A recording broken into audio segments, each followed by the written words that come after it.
का जन्म काम काज के लिए हुआ, हनुमान जी का जन्म राम काज के लिए हुआ। राम काज लगी तब अवतार, राम के काज के लिए हुआ है। जहां इतना कहा सोई हनुमान जी पर्वत के समान खड़े हो गए। बाकी बानर अंदाजा लगा रहे थे, हम जाएंगे तो आएंगे नहीं। कुछ बानर अपने बल का अंदाजा लगा रहे थे। बुरा ना मानना, कई बार अंदाजा गलत हो जाता है।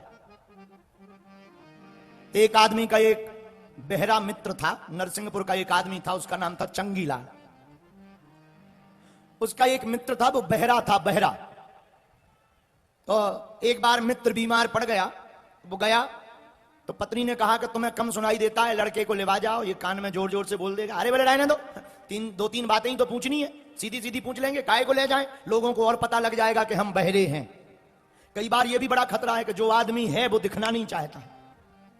तो वो मित्र से मिलने आया तो उसने सोचा अंदाजा लगा के पूछेंगे। तो जैसे ही गए, मित्र बीमार पड़ा था, बेड पर, बिस्तर पर है। बोले क्यों, ठीक हो, आराम है? तो मित्र ने कहा मर रहा है।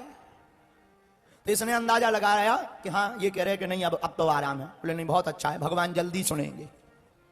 अंदाजा है भगवान जल्दी सुनेंगे। अब मित्र को बड़ी गुस्सा आई कि हम तो मर रहे हैं, ये कह रहे भगवान जल्दी सुनेंगे। अब इसने दूसरा प्रश्न अंदाजे से पूछा, और बता कौन से डॉक्टर की दवाई चल रही है? तो मित्र तो नाराज ही था, बोला जमराज की चल रही, यमराज की, यमराज की। इसने अंदाजा लगाया कि कोई नाम बोला होगा। हाँ, बहुत बढ़िया डॉक्टर है, बहुत फेमस है, बहुत नाम सुना, बहुत से लोगों को इन्होंने डॉक्टर ने ठिकाने लगा दिया। अब तो मित्र का और दिमाग खराब कि ये अच्छा आ गया दिमाग खराब करने। अब फिर पूछा क्या बताया है खाने में डॉक्टर ने?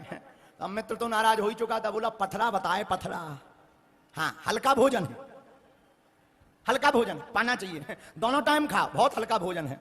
तो कई बार अंदाजा ऐसा गलत हो जाता है, हम जो अंदाजा लगाते हैं वो कई बार होता नहीं। इसलिए अंदाजे के बल पर ज्यादा नहीं रहना चाहिए। अनुभव का बल बहुत महत्वपूर्ण होता है। जिसके पास अनुभव होता है वही इस दुनिया में हर मैटर में पास होता है। इसलिए जितने पढ़े लिखे बच्चे बैठे हैं, सुनो, हमेशा सलाहकार अपने से बड़े को रखना चाहिए। सलाहकार हमेशा अपने से बड़े की रखना चाहिए, क्योंकि उसके पास ज्ञान तुमसे भले ही कम हो पर अनुभव तो तुमसे ज्यादा होगा। वरना कई बार तुम्हारी मुसीबत तुमको ही। एक बार यही नरसिंहपुर की एक और घटना है। दोनों पति पत्नी थे, पढ़े लिखे। पति का नाम चंगीलाल, पत्नी का नाम मुन्नी बाई। दोनों नरसिंहपुर के थे। तो एक बार इनके घर मेहमान आ गए, मेहमान। अब मेहमान आ गए तो जाने का नाम ही ना लिए। तो पति पत्नी दोनों आपस में बात करने लगे जब वो नहाने गए कि ये आ गए, अब जा ही नहीं रहे हैं, क्या करें? पति बोला एक काम करो, झूठी मूठी लड़ाई करते हैं, हम तुम्हें डांटते हैं, तुम रो और तुम कहना कि आज के बाद हमें भोजन ही नहीं बनाना है। भाई मेहमान को भगाने के एक ही दो उपाय हैं, भोजन ना दो अपने आप भाग जाएगा। बुखार को भगाने का एक ही उपाय है, भोजन ना दो बुखार भाग जाएगा। जुखाम, ज्वर जुखाम और पाहुने ये तभी जाते हैं जब लंघन पड़ जाए।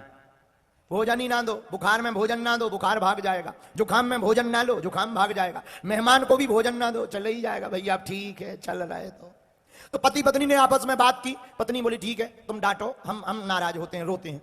तो पति ने कहा कितनी बार कहा कि टाइम से जग जाया करो, रोज लेट उठती है, शर्म नहीं आती अपने मन से? पत्नी बोली तो भाड़ में गया, हमें नहीं उठना है, अब हमारा शरीर है दर्द करता, हम ना उठे तो क्या करो? दोनों की लड़ाई जोर जोर से होने लगी। बेचारा मेहमान सुन रहा था। पत्नी बोली लो तो जाओ, अब आज के बाद हमें भोजन ही नहीं बनाना है। पति बोला मत बनाना, भाड़ में जाओ, मत बना। मेहमान ने सोचा भोजन बनना ही नहीं है, चलो। पत्नी लगी रोने, मुन्नी बाई रोने लगी, मेहमान निकल गया। जैसे ही मेहमान निकल गया तो पति आया, काहे को रो रही हो? हम तो नाटक कर रहे थे। पत्नी बोली हम कौन सा असली में रो रहे थे, हम भी तो नाटक में ही रो रहे थे। लेकिन मेहमान भी नरसिंहपुर का था, वो वापस आकर के बोला हम कौन सा सही में आ गए थे, हम भी तो नाटक ही कर रहे थे। तो कई बार अंदाजे बड़े उल्टे पड़ जाते हैं। इसीलिए